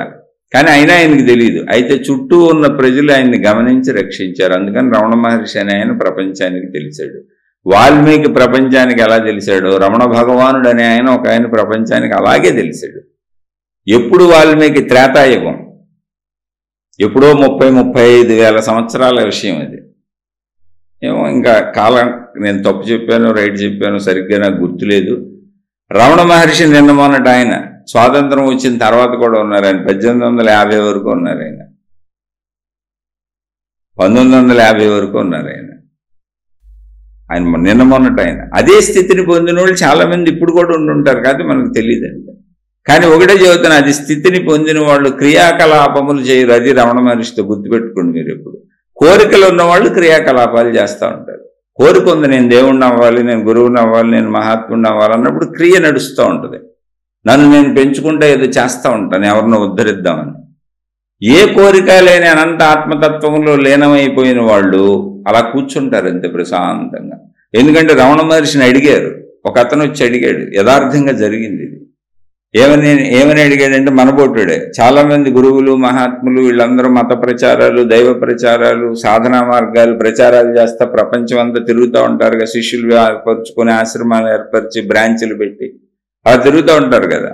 అవన్నీ చూసినటువంటి ఒక అతను రమణ మహర్షి దగ్గరికి వచ్చి అడిగాడు, అయ్యా మీరు ఇంత గొప్పవాళ్ళు, ఇంత జ్ఞానులు, ఇంత శక్తివంతులు, ఇంత మహిమాన్వితులు, అద్భుతమైన జ్ఞానం చెబుతున్నారు కదా, ఈ కొండల్లో, గుట్టల్లో, అడవిల్లో ఇక్కడ గోచిపెట్టు కూర్చోపోతే ప్రపంచం అంతా తిరిగి జ్ఞానాన్ని ప్రజలకు అందించవచ్చు కదా అన్నాడు ఆయన. అంటే రమణ మహర్షి చిరునవ్వు నవ్వి ఊరుకున్నారు. సరే మనం వదలంగా, ఎవరిని మనిషిని వదిలే గుణం ఉండదుగా మాట్లాడినిస్తే. ఆయన పాపం వదల్లా, అడిగి చూశాడు 2-3 సార్లు. ఆయన చిరునవ్వే నవ్వి ఊరుకున్నారు మౌనంగా. అప్పుడు అన్నాడు, ఒక పని చేయండి, లేకపోతే మీ శక్తులన్నీ నాకు ఇచ్చేయండి, మీ జ్ఞానం అంతా నాకు ఇచ్చేయండి, మీకు తిరగటం ఇష్టం లేకపోతే ఆ శక్తులు కూడా నాకు ఇచ్చేయండి. అప్పుడు నేను ప్రపంచం అంతా తిరిగి ఈ శక్తుల్ని ప్రచారం చేస్తూ, ఈ జ్ఞానాన్ని ప్రచారం చేస్తూ, ఈ శక్తుల్ని ప్రకటిస్తూ మనుషుల్ని అందరినీ ఉద్ధరించి ప్రపంచాన్ని మార్చేస్తానన్నాడు. అప్పుడు ఆయన చిరునవ్వు నవ్వి, అంటే ఇప్పుడు చూసారు ఆ వ్యక్తిది కోరిక. ఇప్పుడు ఒకవేళ ఈ వ్యక్తి నిజంగా ఆధ్యాత్మికతలోకి వచ్చి కొంచెం జ్ఞానం తెలుసుకున్నాడు అనుకోండి, అతను ఏం చేస్తాడు, ఇప్పుడు ప్రపంచం అంతా తిరిగి వీళ్ళందరినీ నేను ఉద్ధరించాలని, నేను మీకు ఉద్ధారకుండని తన గురువునో తన ఒక దేవుణ్ణో చేసుకుంటాడు. అది తప్పు రైట్ అని నేను చెప్పటంలా, కోరికతో చేస్తే అలా అవుద్ది. అయినా మళ్ళీ అప్పుడు వెనక్కి రావాలి, నువ్వు మళ్ళీ మోక్షం పొందడానికి వెనక్కి రావాలి. కోరికతో చేయకపోతే రమణ మహర్షిలా గురువు అవుతావు. రమణ మహర్షి గురువే, రమణ మహర్షి జ్ఞానే, రమణ మహర్షి దేవుడే. రమణ మహర్షి లాంటి వాళ్ళు కోకొల్లలో మంది ఉన్నారు, ఎంతోమంది మహాత్ములు ఉన్నారు. వాళ్ళు జ్ఞానులే, అవధూతలే, మహాత్ములే, గురువులే, కానీ కోరిక లేని గురువులు. ఆయన చిరునవ్వు నవ్వి అప్పుడు సమాధానం చెప్పాడు, అసలు ఈ దేహం ధరించేలా ఉండవలసిన అవసరం నాకు లేదు, నేను అనంత ఆత్మస్వరూపుడను. ఈ దేహం ధరించి నేను ఇలా ఉండటమే చేయటం, నేనేమీ చేయటం లేదని ఎందుకు అనుకున్నావు? అసలు దేహం ధరించి ఓ 80-90 ఏళ్ళు ఇక్కడ ఉన్నాను అంటే అది మీకోసమే ఉన్నాను, మీలాంటి వాళ్ళ కోసమే ఉన్నాను. అవధూతలు ఎలా ఉంటారో, జ్ఞానులు ఎలా ఉంటారో, ఆత్మానుభూతి పొందినటువంటి జీవన్ముక్తులు ఎలా ఉంటారో మీకు తెలియటం కోసం అవన్నీ భరిస్తూ ఈ శరీరాన్ని ధరించి ఇక్కడ ఉండి నేను ఆల్రెడీ బోధ చేస్తూనే ఉన్నాను నిరంతరాయంగా అని చెప్పాడు. సువాసన వచ్చినటువంటి పువ్వును వెతుక్కుంటూ తుమ్మెదలు వెళతాయి తప్ప తుమ్మెదలను వెతుక్కుంటూ పువ్వులు వెళ్ళవు. కోరికలు ఉన్నటువంటి పువ్వులు సువాసన లేకపోయినా సువాసన సెంటు కొట్టుకొని తుమ్మెదలను వెతుక్కుంటూ తిరుగుతూ ఉంటాయి. అలాని నేను విమర్శించట్లా, విషయం చెప్పానంతే. కోరిక లేనితనానికి విషయం చెప్పాను. కోరికతో చేసావా అన్ని అనుభవించి మళ్ళీ వెనక్కి వస్తావు, ఏం ప్రాబ్లం లేదు. వెనక్కి వచ్చి మళ్ళీ ఆత్మజ్ఞానానికి వెళ్తావు. మళ్ళీ ఆ రమణ మహర్షిలో చక్కగా కూర్చుంటావు, ఓ గోచి పెట్టుకు అలా స్థిరంగా కూర్చుంటావు. నీ చుట్టూ ప్రపంచం అంతా తిరుగుద్ది. రమణ మహర్షి చుట్టూ తిరిగింది ప్రపంచం. అతిరథ మహారథులై ఆ రోజుల్లో మహాగురువులుగా ప్రఖ్యాతి చెందిన వాళ్ళందరూ వచ్చి రమణ మహర్షి దర్శనం చేసుకెళ్లారు.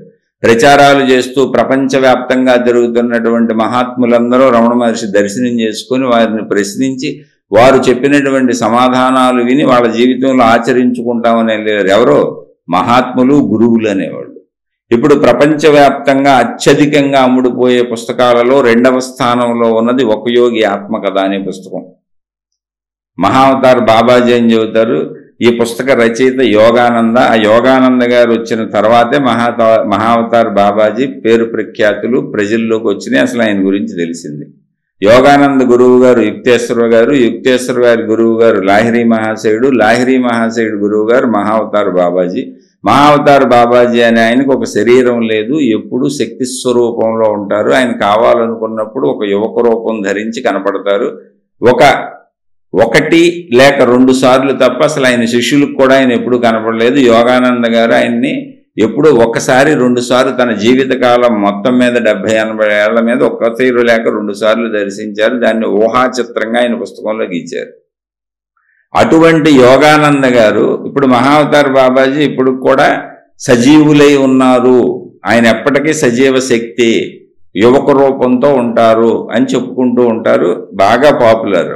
మీరు వెళ్ళి చదువుకోవచ్చు. ఒక యోగి ఆత్మకథ మహావతార్ బాబాజీ గురించి ఎక్కడైనా చదవచ్చు. ఈ ప్రపంచవ్యాప్తంగా వాళ్ళ గురించి తెలియని వాళ్ళు ఉండరు. అయితే ఇది మొత్తం వెలుగులోకి తెచ్చిన ఆయన యోగానంద అనే ఆయన. ఒక యోగి ఆత్మకథ అనే పుస్తకం ఇప్పుడు ప్రపంచంలో అత్యధికంగా అమ్ముడయ్యి ప్రజలు చదివే పుస్తకాలలో 2వ పుస్తకంగా ఉంది ఆధ్యాత్మికతలో. అటువంటి యోగానంద గారు రమణ మహర్షి దగ్గరికి వచ్చి ఆయన దగ్గర ఉండి ఆయన అనేక ప్రశ్నలు అడిగి ఆయన దర్శనం చేసుకొని అనేక సంభాషణలు ఆయనతో సంభాషించి రమణ మహర్షి ఆశీస్సులు తీసుకొని వెళ్ళారు. ఇప్పుడు రమణ మహర్షి స్థాయి ఏంటో ఒకసారి ఊహించుకోండి. నేను ఎవరిని తక్కువలు ఎక్కువలు చేయట్లా, విషయం చెప్పానండి. ఇవన్నీ సజీవ సత్యాలు. సరే, రమణ మహర్షిని అడిగినప్పుడు ఆయన చెప్పిన సమాధానం అది ఏంటి అంటే, అసలు నేను ఇలా శరీరంతో ఉండటమే మీకు మేలు చేయటమే, నాకు ఇలా ఉండాల్సిన అవసరం లేదు. జీవన్ముక్తుడు, నిజమైన జీవన్ముక్తుడు ఎలా ఉంటాడో శరీరం ధరించి, ఆత్మానుభవం పొందినటువంటి నిజమైన వాడు ఎలా ఉంటాడో శరీరం ధరించి, ఆ శరీరంతో బాధలు అనుభవించి, ఆకలి అనుభవించి, కష్టాలు అనుభవించి, రోగాలు అనుభవించి, అయినా కూడా నేను అనంత ఆత్మస్వరూపుడిని అని మీకు నిరూపించి చూపిస్తున్నాను. మీరు మోసపోవక్కర్లేదు. ఎవరు నిజమైన వాళ్ళు, ఎవరు అబద్ధమైన వాళ్ళు మీకు తెలియటం కోసం నేనే నిరూపణగా ఉన్నాను అని ఆయన నిరూపించి చూపించారు. అలాంటి మహాత్ముడే ఓ రామకృష్ణ పరమహంస. ఆయన కూడా అలాగే నిరూపించి చూపించారు. వీళ్ళందరూ వాళ్ళు కూర్చున్న చోట కూర్చున్నారు. ప్రపంచం వాళ్ళ కాళ్ళ దగ్గరికి వచ్చింది. అలానే నేను మిగిలిన విషయాలను అసలు ఏం ఖండించట్లా. ఇది నాకు నచ్చింది చెప్పాను. మీకు ఏది నచ్చితే అటు వెళ్ళొచ్చు. మీరు చాలామందికి చాలా విషయాలు తెలీదు. ప్రపంచవ్యాప్తంగా ప్రఖ్యాతులు పొందినటువంటి మహాత్ములైన గురువుల్ని మీరు ఇప్పుడు ఎంతోమందిని అనుసరిస్తూ ఉంటారు, ఎన్నో మార్గాలు. వీళ్ళందరూ కూడా ఓ రామకృష్ణ పరమహంస దగ్గర, ఓ రమణ మహర్షి దగ్గర తల ఉంచి వెళ్ళిన వాళ్ళే ఎంతోమంది. అయితే అవన్నీ ప్రచారాల్లోకి వెలుగులోకి రావు, అక్కడక్కడ అరుదుగా తెలుస్తాయి. వాటి వలన ఉపయోగము లేదు. అసలు రమణ మహర్షి లాంటి వాళ్ళు ప్రచారాలే కోరుకోరు. రామకృష్ణ పరమహంస కోరుకోవాలా. వివేకానందుడు తన గురువుని ప్రచారం చేశారు. వివేకానందుడు తలుచుకొని తన గురువుని ప్రచారం చేయకపోతే రామకృష్ణ పరమహంస కూడా ఎవరికి తెలిసేవారు కాదు. ఆయన రామకృష్ణ పరమహంస యొక్క ఔన్నత్యాన్ని, ఆయన యొక్క ఆధ్యాత్మిక జ్ఞానాన్ని, ఆయన యొక్క ఆధ్యాత్మిక స్థితిని ప్రజలకు అందించాలని రామకృష్ణ మిషన్ను పెట్టారు. అది వివేకానందుడు చేసిన పని. రామకృష్ణ పరమహంస ఏం కోరుకోవాలి అసలు. ఆయన చాలా పేదరికంలో నిరాడంబరంగా బతికారు. అంటే ఇవన్నీ ఎందుకు చెబుతున్నావయ్యా? ఇప్పుడు నేనేదో మారలేకపోతున్నానంటే మనం మనుషులమేనండి. ఆ స్థితికి వెళ్ళొచ్చు. నువ్వు కామన్గా ఉండు, నువ్వు ప్రశాంతంగా ఉండు, నీ మనసుని నీ కుదుట పెట్టుకో. ఇటువంటి మహాత్ములు ఎంత సింపుల్గా బతికారు, ఏదైంత తిన్నారు, పాత బట్టలు కట్టుకున్నారు. వాళ్ళే పాత బట్టలు కట్టుకొని ఇంత తిని మామూలుగా ఉంటే మనకేంటి బాధ? ఏమండి పోనీ వాళ్ళు పెళ్లి చేసుకోలేదు, రావణ మనిషికి ఎవరూ లేరు, కుటుంబం లేదు, గోచి పెట్టుకున్నాడు, ఆయన ఏదో బతికేసాడని మీరు అనొచ్చు. రామకృష్ణ పరమహంసకి భార్య ఉంది, బోల్డ్ మంది శిష్యులు చేరారు, చుట్టూ ఉన్నారు. మనకంటే పెద్ద సమూహం ఉందండి. రమణ మహర్షి దగ్గర మనకంటే పెద్ద సమూహం ఉంది. ఆయన్ని ఎంతో ఏడిపించారు మనుషులు, ఆయన మీద కక్షలు కట్టారు, రాళ్ళు డొల్లు ఇచ్చారు, ఆయన అనేక ఇబ్బందులు పెట్టారు. కించిత్తు కూడా ఆయన ఎవరిని ఏకవచనంతో కూడా సంబోధించలేదు ఏనాడు. అవి చరిత్రలు చదివితే తెలుస్తాయి. ఊరికనే ఒక్క భార్య, ఒక్క భర్త, ఒకళ్ళో ఇద్దరో పిల్లలు, ఒక్క అత్తమామ, ఒక్క తల్లిదండ్రి, ఏళ్ళనే పెట్టుకుని ఎన్ని సమస్యలు ఉన్నాయి అనుకుంటున్నారు మీరు? చిన్న కుటుంబంలో అసలు మీకు ఏ సమస్యలు లేవు. ఒక రమణ మహర్షి దగ్గర వేల మంది నిత్యం వచ్చి వందల మంది అక్కడుండి ఆయన్ని రోజు సతాయించారు. జీవిత పర్యంతము మనుషులు ఆయన్ని సతాయిస్తూనే ఉన్నారు. కొంతమంది ఏదో భక్తుల్లా కనపడొచ్చు. మీరు ఆయన చరిత్ర చదివితే ఎంతమంది ఆయనకి ఎన్ని మనోవేదనలకు గురి చేశారో మీకు తెలుస్తుంది. కానీ ఆయన ఏనాడు కించిత్తు కూడా దాన్ని స్వీకరించాల, తన స్థితిని చెడగొట్టుకోవాలి. అందుకని చదవాలి. వాళ్ళు మహాత్ములని, మహనీయులని, శక్తులు ఉన్నోళ్ళని మన వల్ల కాదని చదివితే అర్థం కాదు. వాళ్ళు మీ వల్ల అవుద్ది అని చెప్పడానికే శరీరం ధరించి ఉండి చూపించారు. అదే చెప్పారు రమణ మహర్షి.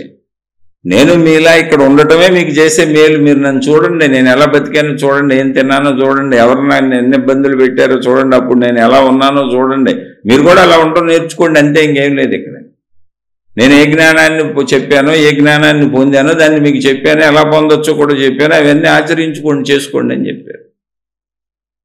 ఇదంతా ఎందుకు చెబుతున్నానంటే, మనం సామాన్య మనుషులం, ఈ శరీరం నిజం, మనసు మనం ఏర్పరుచుకున్నది, ఆ గుణాలన్నీ మళ్ళీ మార్చుకోవచ్చు. అందులో అసలు ఎటువంటి ప్రాబ్లం లేదు. ఆ స్వేచ్ఛ మనిషికి ఉంది, ఆ జ్ఞానం మీకుంది. కాకపోతే మార్చుకోవాలి అంటే ముందు మిమ్మల్ని మీరు గమనించుకోవాలి. మనిషిని తనను తాను గమనించుకోవటం అనేది మనిషికి చిన్నప్పటి నుంచి నేర్పబడలేదు. కాబట్టి అందువలన జరిగిన పొరపాటుతో మనం పెద్దోళ్ళం అయిపోయాం. చిన్నప్పటి నుంచి మనం గమనించుకుంటూ మొత్తం అన్నింటినీ శుభ్రం చేసుకుంటున్నట్టుగా ఇంటిని ఒంటిని అలా అన్నింటినీ శుభ్రం చేసుకుంటున్నట్టుగా మనోశుభ్రత కూడా చిన్నప్పటి నుంచి నేర్పుకుంటే అసలు మనలో చెడు ఉండేదే కాదు. ఇప్పటికే మనం ఆత్మజ్ఞానం అయిపోయి ఉండేవాళ్ళం. కానీ అది మనకి నేర్పబడలేదు. అందువల్ల ఇప్పుడు నేర్చుకుందాం, ఇప్పుడు శుభ్రత పెట్టుకుందాం. వచ్చిన ప్రాబ్లం ఏముందంటున్నా, కొంచెం ఎక్కువ టైం పట్టుద్ది. పాత గుణాలు బలంగా ఉన్నాయి కాబట్టి ఇప్పుడు బాగా మురికి పట్టిన బట్టలను ఉతకడానికి కొంచెం ఎక్కువ సమయం పట్టుద్ది, ఎక్కువ శ్రమ పట్టుద్ది. ఆ మురికి వదలటానికి కొంచెం టైం పడుతుంది. ఉతికిందే మళ్ళీ ఉతకాల్సి వస్తుంది. అలా ఎన్నో ఉతుకులు పడితే కానీ అది మరకపోదు. అలా మనలో ఉన్న గుణాలను మార్చుకుందాం. మీరు ధైర్యంగా ఉంటే మీరు మారిపోతారు. మీరు మారే వరకు నేను చెబుతానే ఉంటా. మీరు ధైర్యంగా ఉండగలరా? ఓర్పుగా ఉండగలరా? ఎందుకంటే ప్రశాంతత కావాలి, ఓర్పు కావాలి, నేను మారతానన్న నమ్మకం కావాలి, మీ మీద మీకు దృఢత్వం కావాలి. అవన్నీ ఉంటే మీరు ఏం అడిగినా మీరు మారే వరకు నేను చెబుతానే ఉంటా. అయితే మహిమలు అడగకండి, మాయలు అడగకండి, అవి నాకు రావు, నాకు తెలియదు, నేను అసలు నమ్మను. నేను మీలాంటి సామాన్యుడినే. ఇలా మంచి మాటలు చెప్పమంటే, జ్ఞానపు మాటలు చెప్పమంటే మహాత్ముల నుంచి ఎక్కడి నుంచి క్రోడీకరించి తెచ్చుకొని మరీ చెబుతా. నేను చెప్పేది ఏది నాయి కాదు, నా సొంత జ్ఞానం కాదు. అనేక మంది మహాత్ముల దగ్గర, రమణ మహర్షి దగ్గర, రామకృష్ణ పరమహంస దగ్గర, ఇలా ఎంతో మంది వేల మంది మహాత్ముల దగ్గర వాళ్ళు రచించినటువంటి, వాళ్ళ ఆధారంగా రచించబడినటువంటి, వాళ్ళు బోధించిన బోధన నుంచి ఉన్న గ్రంథాల ద్వారా తెలుసుకున్న విషయాలే. నా సొంతది ఒక్కటి కూడా లేదు ఇందులో. నేను మీలాంటి సామాన్య మనిషినే. కానీ మీరు ఖచ్చితంగా నేను మంచి మార్గంలోకి వెళ్తాను, మంచి దారిలోకి వెళ్తాను, మనశ్శాంతిగా బతుకుతాను, భయాన్ని పోగొట్టుకుంటాను, చెడుని పోగొట్టుకుంటాను, నేను స్థిరపడతాను అంటే దానికి నెలలు పట్టొచ్చు, సంవత్సరాలు పట్టొచ్చు. కానీ నేను మీకు చెబుతూనే ఉంటాను. మీరు మహిమలు అడగకూడదు, మాయలు అడగకూడదు, ఆశ్చర్యకరమైన అడగకూడదు, అది ఇలా చేసేయండి ఇలా చేసేయండి అని అడగకూడదు. ఏది జరగదు. నేను కూడా ఎన్నో బాధలు పడతా ఉంటా. శారీరక అనారోగ్యాలు ఉన్నాయి, మానసిక అనారోగ్యాలు ఉన్నాయి, అనేక కష్టాలున్నాయి. నేను కష్టపడితేనే నా జీవితం గడుస్తుంది, లేకపోతే గడవదు. మీరైనా అలాగే బతకాలి. ఇలా సామాన్యతలో సహజ మనిషిగా మనసుకు మంచిని అలవాటు చేసుకుంటూ వెళ్దాం, మనసుకు జ్ఞానాన్ని అలవాటు చేసుకుంటూ వెళ్దాం, మనసుకు శాంతిని అలవాటు చేసుకుంటూ వెళ్దాం, మనసుకు నిర్మలత్వాన్ని అలవాటు చేసుకుంటూ వెళ్దాం, మనసుకు ధైర్యాన్ని అలవాటు చేసుకుంటూ వెళ్దాం.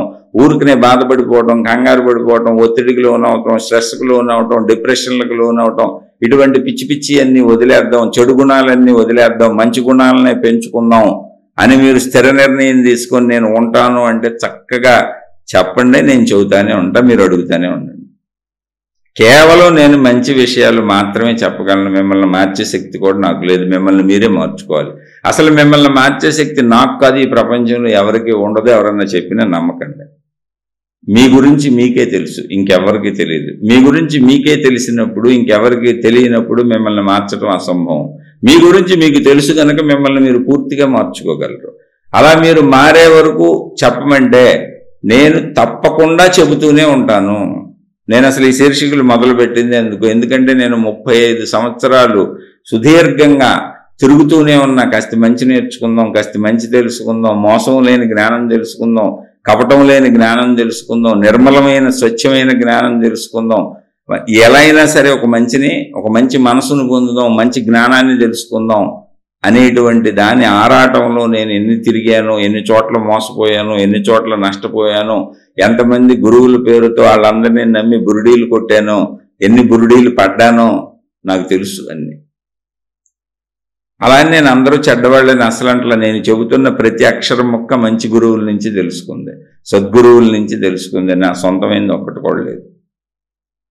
మీరు మారతానంటే, మీరు ధైర్యంగా ఉంటానంటే, మీలో చెడు పోగొట్టుకుంటానంటే, మీలో స్థిరతను పెంచుకుంటానంటే, మేము ఆత్మజ్ఞాన మార్గంలో ప్రయాణిస్తాము అంటే, అసలు ఆత్మజ్ఞాన మార్గం ప్రయాణించకపోయినా పర్లేదు, మేము సద్బుద్ధితో మంచిగా బతుకుతాము, ధైర్యంగా బతుకుతాం, శాంతిగా బతుకుతాం, మా కుటుంబాన్ని శాంతిగా ఉంచుకుంటాం అంటే మీరు అడుగుతూ ఉండండి, నేను చెబుతూనే ఉంటాను. కానీ దీని ప్రయత్నం సాధన మీ మీద ఉంటుంది. మేము ఎప్పటికి మారుతాం, ఎంతకాలానికి మారుతాం, ఇలాంటి జాతకాలు జ్యోతిష్యాలు నన్ను అడగండి, నాకే తెలియదు. నేను సామాన్యుడిని.